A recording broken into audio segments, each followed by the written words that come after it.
오늘 말씀 10절에 보시면 지극히 작은 것에 충성된 자는 큰 것에도 충성이 되고 지극히 작은 것에 불의한 자는 큰 것에도 불의한다는 말씀으로 말씀이 시작이 됩니다.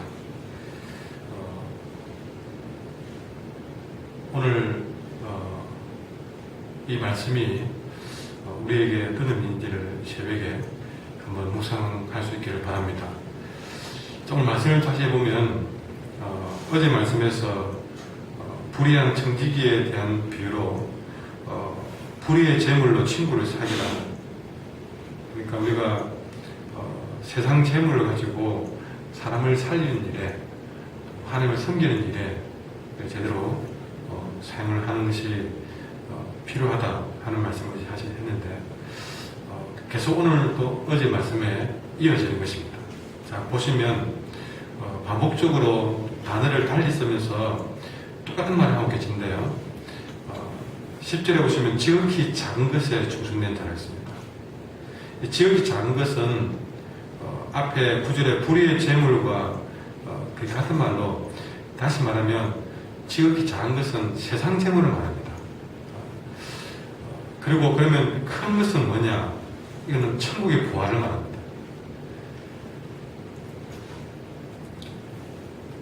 천국의 부활로 큰 것이라 하는 것은 큰 것이라 함으로써 세상의 재물은 천국의 부활에 비하면 지극히 작은 것이죠. 그리고 11절에서 불의한 재물이라는 말을 쓰고 있는데 이것도 역시 세상 재물, 땅의 재물을 말합니다.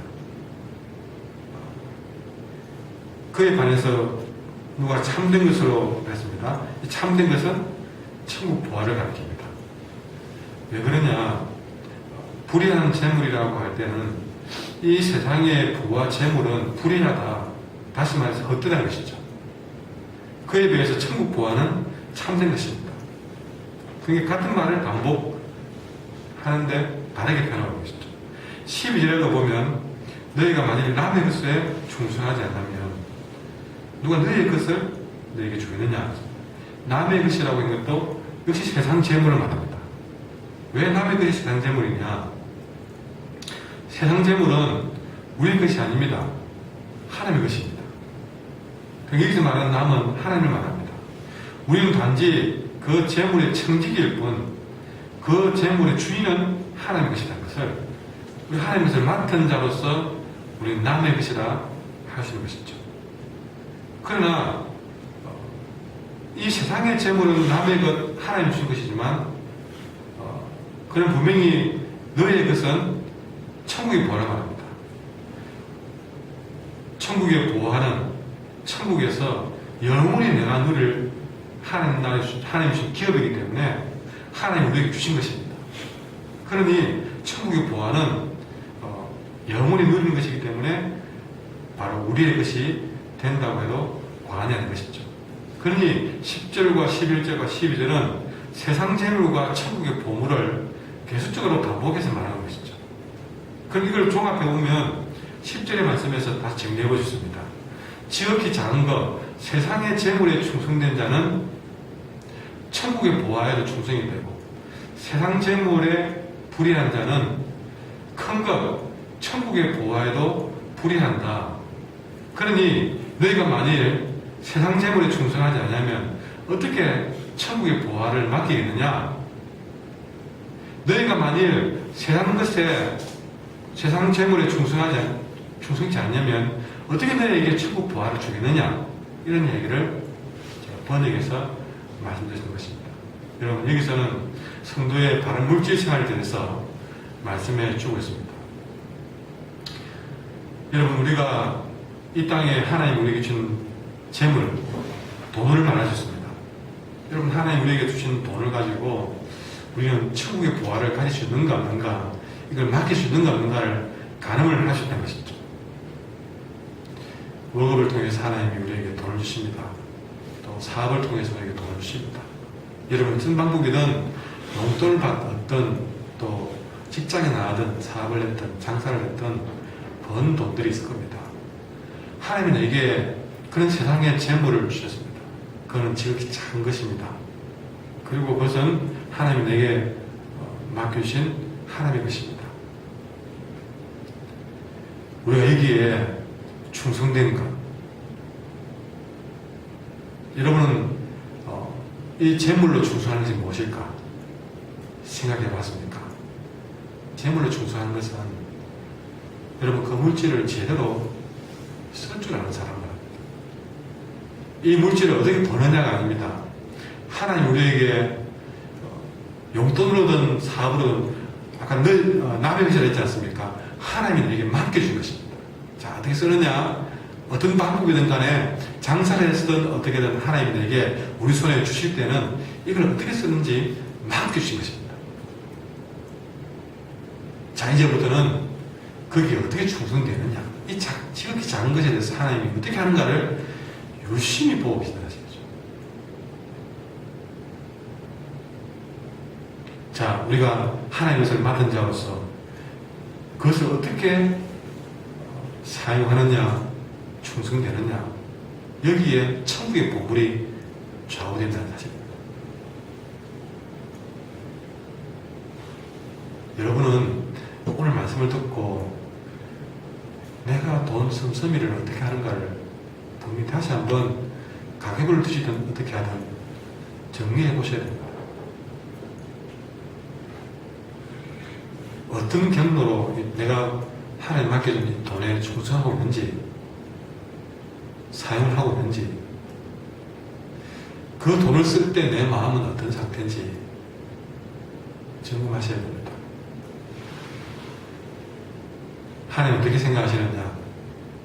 하나님 것을 그렇게 돈을 우리에게 맡기면서 이게 어떻게 충성하냐에 따라서 천국 부활을 어떻게 맡길 것이냐 안 맡길 것이냐를 이미 계산하고 계십니다. 여러분, 우리가 그러면 하나님께 어떻게 하면 지극히 작은 것, 하나님 주신 이 돈을 가지고 충성한 것이냐? 여러분, 그 돈 가지고 여러분 허랑방탕하게 사는 일들이 충성이겠습니까? 절대 그럴 수 없습니다. 그러나 명확하게 생기는 두 가지 길로 우리가 주신 것으로 충성할 수 있습니다. 첫째는요, 하나님을 더 잘 섬기라 주신 것입니다. 하나님은 우리에게 그 물질을 가지고 어떻게 하나님을 섬기는지를 보고 계십니다. 분명히 물질은 하나님을 더 잘 섬기라고 주신 것이 분명합니다. 두 번째는 우리가 십계명도 하나님에 대해서, 두 번째는 이웃에 대해서. 누가 물었습니다. 예수님, 율법을 한마디로 말하면 뭡니까? 하나님 사랑, 이웃 사랑입니다. 그러니까 물질도 우리가 하나님을 더 사랑하는 일들에 써야 되고, 두 번째는 이웃을 사랑하는 일에 써야 되는데, 이웃을 사랑하는 일에 쓰는 것은 나눔입니다. 그러니 이 지극히 작은 것으로 충성하는 것은요, 하나님께 대한 헌신과 나눔입니다.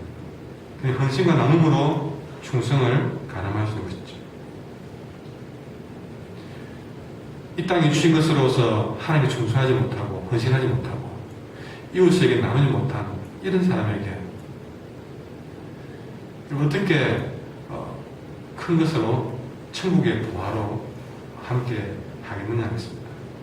여러분, 이 새벽에 내가 정말 하나님 주신 것이 얼마나 충성된지를 돌아보시기를 바랍니다. 우리가 이런 하나님 주신 것에 충성하지 못하는, 그래서 하나님께 헌신하지 못하고 이웃과 나누지 못하는 가장 큰 이유는요, 우리가 이 재물을 가지고, 하나님 주신 세상 재물을 가지고 재물을 재물답게 사용하지 못하고 재물을 위해 사는 사람이 되고 말하게 된 것입니다. 다시 말해서 하나님을 섬기라고 준 그 재물이 그 사람에게 우상이 되고 말았습니다.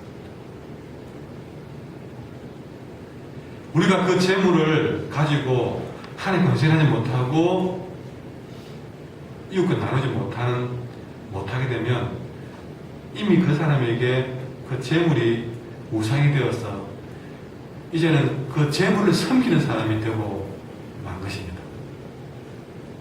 그럼 사람들이 왜 통장이 자기 자신을 위해서 그렇게 왜 쌓아놓을까요? 여러분, 그것은 사람들이 부산을 쌓는 것과 같은 것입니다.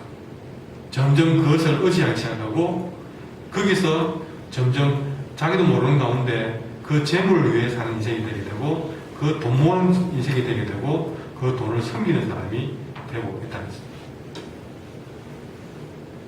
결국에는 그 재물을 섬기는 것이 그의 우상이 된 것이 하나님을 섬기는 일과 대치가 되고 마는 것입니다. 그래서 뭐라 했습니까? 왜 재물 얘기를 하다가 어떤 말이 나옵니까? 13절에 지 파인이 두 주인을 섬길 수가 없다. 혹 이를 미워하고 저를 사랑하거나 혹 이를 중히 여기고 저를 경히 여길 것이다. 너희는 그래서 하나님과 재물을 개만히 섬길 수가 없다. 내가 재물을 쌓아두고 섬기는 그 순간부터 우리는 하나님께 헌신하지 못할 뿐만 아니라 이웃과 나누지 못한 일로 끝나지 않습니다. 결국 그것은 하나님과 재물을 개만히 섬길 수 없는 우리 자신이 두 주인을 섬길 수 없는 우리 자신이 나도 모르는 가운데 돈을 사랑함으로써 하나님을 미워하는 인생이 되게 되고 돈을 중요히 여김으로써 하나님을 경외하는 인생이 되고 만나는 사실이죠. 우리는 도무지 하나님과 재물을 개만히 섬길 수 없는 그런 인생이기 때문에 그럴 수밖에 없다는 사실입니다. 아니요, 나는 하나님도 섬기고 재물도 섬길 수 있습니다. 말도 안 되는 소리 하지 말라는 것입니다. 도무지 인간은 재물을 섬기는 것과 하나님을 섬기는 것을 상호 공존할 수 없는 존재입니다. 달리 말하면 우리는 재물의 종이 된 자는 결국은 우상 숭배자라는 것이죠. 여러분, 돈은 좋게 사용할 수 있는 것이지만 우리가 잘못 사용함으로써 그 돈은 내게 실이 되어버리는 것입니다. 여러분, 이 땅에 사는데 돈이 유익합니다. 왜 안 필요하겠습니까? 잘 모아서 잘 사용해야 됩니다. 유익한 것은 분명합니다. 그러나 우리가 그 돈에 잘못 충성함으로써, 잘못 관리함으로써, 잘못된 관리는요, 하나님께 그것을 헌신하지 않게 되는 것입니다. 헌신 안 하면 결국에는 잘못 관리하는 게 되는 것이죠. 그럴 때면 그 유익한 돈을 나의 욕망과 죄악의 불씨로 쓰임받게 되는 것입니다. 물질이 많은 것이 죄가 아닙니다. 그러나 그 물질이 많아지는 과정에서 그 사람은 하나님께 그만큼 헌신하지 못했다는 뜻이고 이웃과 나누지 못했다는 뜻입니다. 그렇게 하나님께 충성하지 못함으로써 물질이 많아졌다는 것은 이미 그 사람은 하나님의 은혜 없이 하나님의 도움이 필요하지 않게 되었던 것이죠. 왜? 돈이 그에게 은혜가 되고 돈이 그에게 하나님 없이도 이제는 돈의 힘으로 살 수 있는 그런 인생으로 바뀌었기 때문에 그렇습니다. 자기도 모르는 과정이 그렇게 되고 만 것입니다. 분명히 그런 하나님께 그 헌신할 기회를 놓치고 조금씩 그를 위해 쌓아둠으로써 그는 하나님보다는 돈을 더 의지하는 인생으로 바뀌게 된 것이죠. 여러분, 우리가 하나님의 자손으로 살아갈 때에 말로 하나님 내가 자녀다 그로 된 게 아닙니다. 내가 순간순간 얼마나 내가 하나님을 신뢰하느냐에 달렸는데 돈이 많아지면서 우리 하나님보다는 돈을 더 신뢰하고 그렇게 점점 돈이 내 인생의 왕노릇 하게 됨으로써 여러분, 결국 우리는 그렇게 돈의 노예가 되어가고 있는 것입니다. 여러분, 큰 부자만 그런 게 아닙니다. 용돈 벌어 사는 인생도 그 돈을 의지하다 보면 우리 그런 인생으로 전락하게 된 것이죠. 문제는 그 사람에게는 천국의 부활을 맡길 수가 없다는 사실입니다. 지극히 작은 것에 충성된 자, 이 세상 생물을 가지고 하나님에 충성된 자는 큰 것에도 충성된다고 했습니다. 그러나 지극히 작은 것에도 불의한 사람은 이 돈을 관리 잘 못하고 결국에는 자기를 위해서 돈을 쌓아두다가 돈의 노예가 되고 돈의 우상 숭배자가 되는 자는 큰 것에도 불의한 자가 될 수밖에 없다는 사실을 우리에게 말씀해 주고 있습니다. 그래서 14절에 바리새인은 돈을 좋아함으로써 그들은 결국은 하나님 앞에 버림받는 인생이 되고 있다는 사실입니다. 여러분, 돈을 우리가 잘못 사용으로써 하나님 앞에 버림받는 인생이 되어서는 안 될 것입니다. 우리가 의지하는 돈은 결국에는 썩어질 것이기 때문에 세상 재물 불탈 때에 너도 불탈까 염려한다는 그런 찬송을 우리는 기억해야 될 시점입니다. 다시 한번 그래서 강조합니다. 내가 얼마나 이 작은 물질에 충성하고 있는지를 우리는 점검해야 됩니다. 그럼에도 이 말씀이 내 마음에 변화를 일으키지 못한다면 이미 우리는 돈을 우상 숭배하고 있는 것입니다. 얼마나 두려운 일입니까? 내가 절감이 나서 불쌍히 절하는 것 이상으로 우리는 돈을 의지하고 살았으니 이 돈의 우상에 빠진 사람들은요, 형제자매도 없습니다. 요즘 뉴스에 나오는 정말 돈 때문에 가족들도 무참히 죽이는 이런 세태가 남의 일이 아닙니다. 돈 때문에 가족만 죽인 것이 아니었습니다. 돈 때문에 하나님도 무참히 버리는 인생이었다.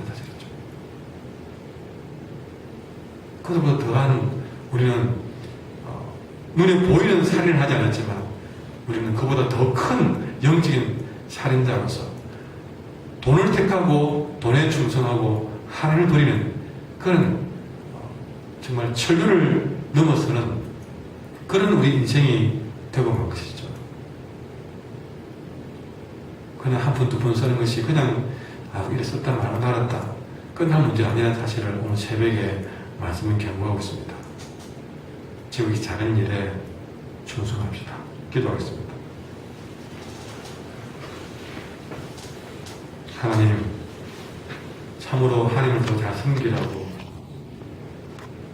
행복해라.